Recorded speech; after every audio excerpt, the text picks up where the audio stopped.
पहलगाम हमले को लेकर दिल्ली में बैठकों का दौर जारी। प्रधानमंत्री मोदी ने 1 घंटे से ज्यादा समय तक रक्षा मंत्री राजनाथ सिंह के साथ हाई लेवल मीटिंग की। पीएम हाउस पर हुई उच्च स्तरीय बैठक में एनएसए अजित डोवल और सीडीएस अनिल चौहान भी पहुंचे। तीनों सेनाओं के प्रमुख भी मीटिंग में रहे मौजूद। कल सुबह 11 बजे मोदी कैबिनेट की बैठक। मीटिंग में पहलगाम हमले पर भी चर्चा होगी। भारत के अगले कदम पर हो सकती है चर्चा। पहलगाम हमले के बाद पहली बार होगी मोदी कैबिनेट की मीटिंग। कैबिनेट की बैठक के बाद कैबिनेट कमेटी ऑन सिक्योरिटी यानी सीसीएस की मीटिंग भी संभव। पाकिस्तान से तनातनी के बीच गृह मंत्रालय में हाई लेवल मीटिंग। गृह सचिव बीएसएफ डीजी से की मुलाकात। एनएसजी, सीआरपीएफ और एसएसबी के अधिकारी रहे मौजूद।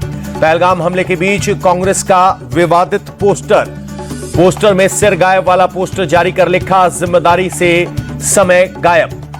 कांग्रेस के विवादित पोस्टर पर बीजेपी का जोरदार अटैक। गौरव भाटिया ने कांग्रेस को लश्कर पाकिस्तान बताया।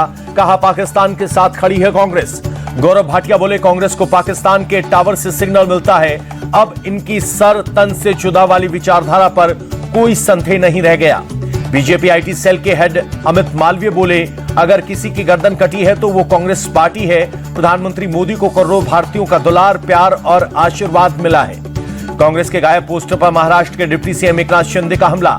कहा ऐसे वक्त में राजनीति करना गलत। पीएम मोदी आतंकियों को छोड़ेंगे नहीं। कांग्रेस के पोस्टर पर केंद्रीय मंत्री किरण रिजिजू का पलटवार। कहा पीएम को लेकर कांग्रेस की इतनी घटिया सोच और कितना नीचे गिरेगी कांग्रेस।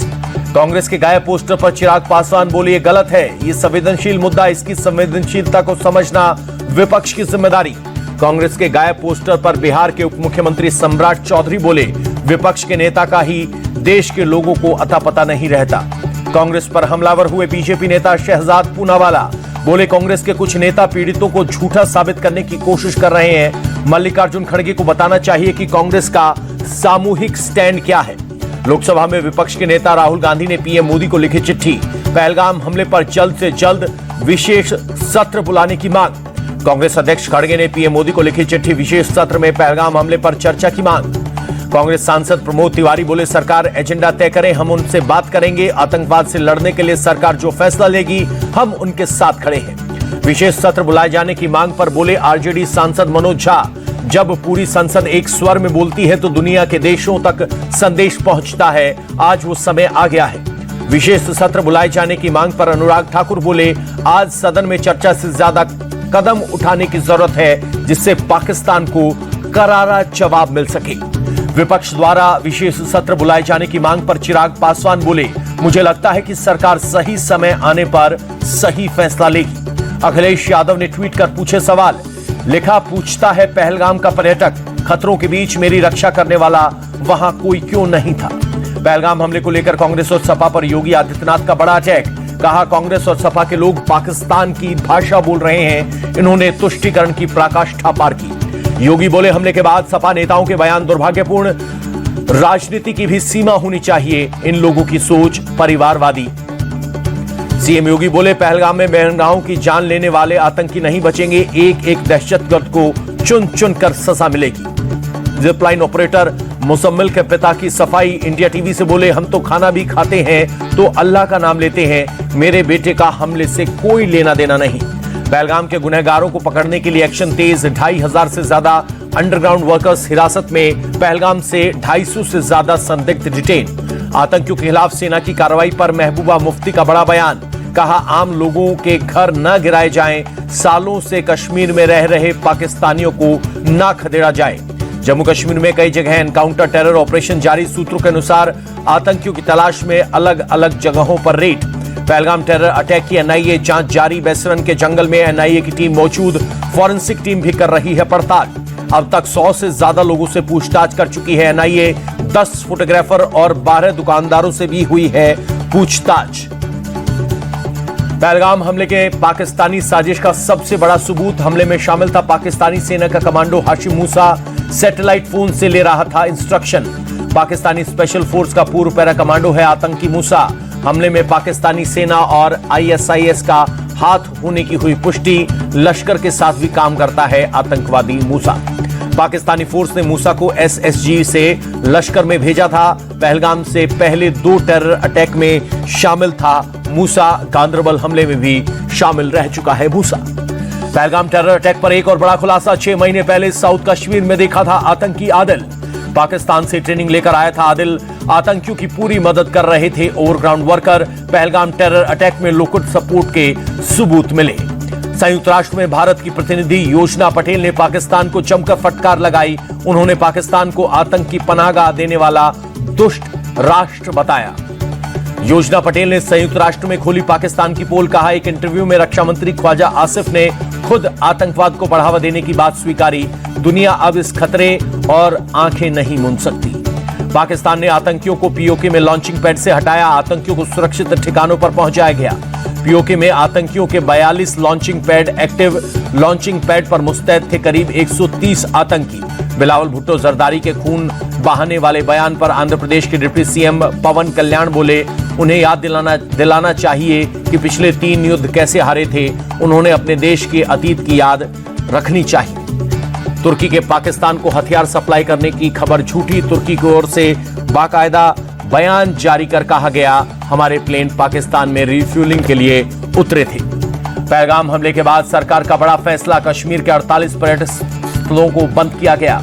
गुलमर्ग, सोनमर्ग, डल लेक इलाके को बंद किया गया। प्रमुख पर्यटन स्थलों को बंद करने से पर्यटकों की आवाजाही ठप हुई। जम्मू कश्मीर के बड़गाम में बड़ा हादसा। सीआरपीएफ की गाड़ी अनियंत्रित होकर खाई में गिरी। हादसे में कई जवानों के घायल होने की खबर। देवेंद्र फडणवीस का बड़ा ऐलान। पहलगाम हमले में जान गंवाने वाले महाराष्ट्र के लोगों के परिवार वालों को 50-50 लाख रुपए देगी महाराष्ट्र सरकार। परिवार के लोगों को नौकरी भी दी जाएगी। मुंबई के कई इलाकों में पाकिस्तान में बने शान मसाले का विरोध। लोगों ने कई दुकानें में जाकर चेकिंग की। पाकिस्तानी मसाला बेचते हुए पकड़े जाने वालों पर कार्रवाई की मांग। अटारी बॉर्डर पर आज भी गाड़ियों की कतार। मेडिकल वीजा और शॉर्ट टर्म वीजा वालों की मियाद आज तक। अटारी बॉर्डर से आज पाकिस्तानी डिप्लोमेट और स्टाफ भी वापस भेजे गए। पाकिस्तानी एम्बेसी के मेंबर और परिवार वापस गए। आज के बाद भारत में रहने वाले पाकिस्तानियों के खिलाफ एक्शन, जुर्माना और सजा का होगा प्रावधान। गुजरात में अवैध बांग्लादेशियों के खिलाफ एक्शन जारी। अब तक 6500 अवैध बांग्लादेशी पकड़े गए। अहमदाबाद के चंदोला झील क्षेत्र में अवैध अतिक्रमण के खिलाफ अभियान। लेक की जमीन पर बने 2600 से ज्यादा अवैध घर। 10 से 15 हजार अवैध बांग्लादेशियों ने किया कब्जा। अहमदाबाद में अवैध बांग्लादेशियों पर कार्रवाई के बाद एक्शन में सीएम भूपेंद्र पटेल अधिकारियों के साथ की आपातकालीन बैठक। गुजरात के वलसाड़ में 7 अवैध बांग्लादेशी अप्रवासी हिरासत में। एक कपड़ा फैक्ट्री में पहचान छुपाकर कर रहे थे काम। नेपाल में पाकिस्तानी एम्बेसी के बाहर विरोध प्रदर्शन। हाथों में पोस्टर बैनर लेकर पहुंचे लोग। पाकिस्तान के खिलाफ की नारेबाजी। दिल्ली में भारत मंडपम में युगम कॉन्क्लेव में शामिल हुए प्रधानमंत्री मोदी। शॉल और मोमेंटो देकर किया गया सम्मानित। युगम इनोवेशन कॉन्क्लेव में पीएम मोदी बोले, कैपेसिटी और डीप टेक में भारत की भूमिका को बढ़ाने का हो रहा है प्रयास। प्रधानमंत्री ने कहा, वैश्विक मानकों को ध्यान में रखकर देश में नई राष्ट्रीय शिक्षा नीति लाई गई है। One nation one digital infrastructure का भी हुआ है निर्माण। पीएम मोदी ने सभी देशवासियों को परशुराम जयंती की शुभकामनाएं दी। एक्स पर लिखा, भगवान परशुराम की कृपा से हर किसी का जीवन साहस और सामर्थ्य से भरा। रायबरेली दौरे पर कांग्रेस सांसद राहुल गांधी। लालगंज में रेल कोच फैक्ट्री का किया निरीक्षण। अधिकारियों से कारखाने की प्रगति पर चर्चा की। रायबरेली में 2 megawatt atom solar roof plant का उद्घाटन।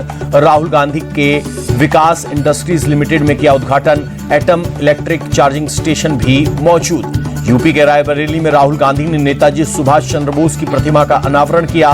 कांग्रेस कार्यकर्ताओं की भीड़ उमड़ी। यूपी के डिप्टी सीएम केशव मौर्य का अखिलेश यादव पर हमला।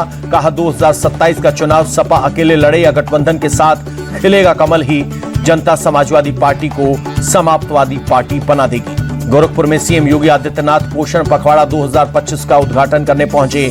गोद में लेकर बच्ची को दुलारते दिखाई दिए सीएम योगी। हरियाणा के सिरसा में बीजेपी नेता मनीष सिंगला को कार्यक्रम से बाहर निकालना डीएसपी को पड़ा भारी। डीएसपी जितेंद्र कुमार राणा का माफी मांगने का वीडियो वायरल। दिल्ली के प्राइवेट स्कूलों पर रेखा गुप्ता सरकार ने कसी नकेल। स्कूल फीस एक्ट को कैबिनेट की मंजूरी। फीस बढ़ोतरी की मनमानी पर लगेगी रोक। मुख्यमंत्री रेखा गुप्ता बोली, दिल्ली में फीस ना बढ़े इसके लिए पिछली सरकारों ने कुछ काम नहीं किया। ऐसा कोई कानून नहीं जिससे स्कूलों पर लगाम लगाई जा सके।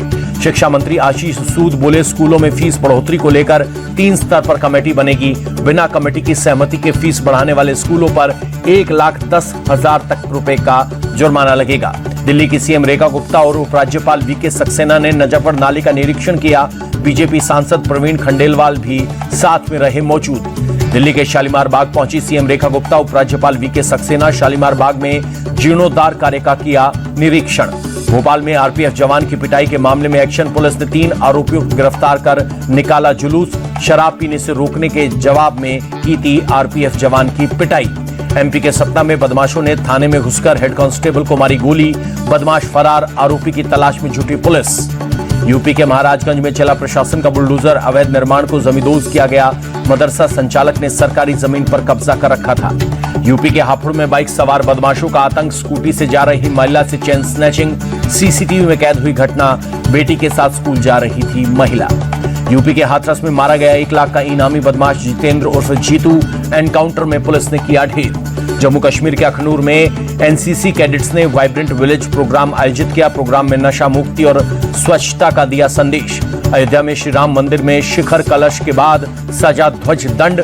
सुबह 8 बजे विधि विधान के साथ 42 फुट लंबा ध्वज दंड स्थापित हुआ। श्री राम जन्मभूमि तीर्थ क्षेत्र के महामंत्री चंपत राय ने दी जानकारी। राम मंदिर निर्माण समिति के अध्यक्ष नृपेंद्र मिश्रा का बयान, 5 जून तक मंदिर का काम पूरा हो जाएगा। जल्द जनता के लिए 7 और मंदिरों के दरबार खुल जाएंगे। मामूली उछाल के साथ बंद हुआ शेयर बाजार। सेंसेक्स 70 अंक उछलकर 80,288 पर रहा। निफ्टी 24,335 पर बंद हुआ। रुपए में 2 पैसे की मामूली गिरावट दर्ज। 1 अमेरिकी डॉलर 85 रुपए 25 पैसे पर रहा। वित्त वर्ष 2024-25 में इंडस्ट्रियल ग्रोथ 4% रही। मार्च में माइनिंग सेक्टर की खराब परफॉर्मेंस के कारण 3% पर पहुंची। सालाना आधार पर 1.9% कम हुई। अडानी टोटल गैस की चौथी तिमाही में मुनाफा 8% घटा। सालाना आधार पर रेवेन्यू 7,453 करोड़ रहा। निवेशकों को 25 पैसे शेयर का डिविडेंड देगी company. LG electronics India limited ने शतरंज की महिला ग्रैंड मास्टर वंतिका अग्रवाल को अपना ब्रांड एम्बेसडर बनाया। वंतिका बोली, एलजी से जुड़कर मुझे अपने खेल को आगे बढ़ाने में मदद मिलेगी। वंतिका अग्रवाल को ब्रांड एम्बेसडर बनाने पर एलजी का बयान। Corporate communication head Rahul Mishra बोले, शतरंज के खिलाड़ी की चाल की तरह एलजी भी बहुत सोच विचार कर अपने प्रोडक्ट लॉन्च करती है।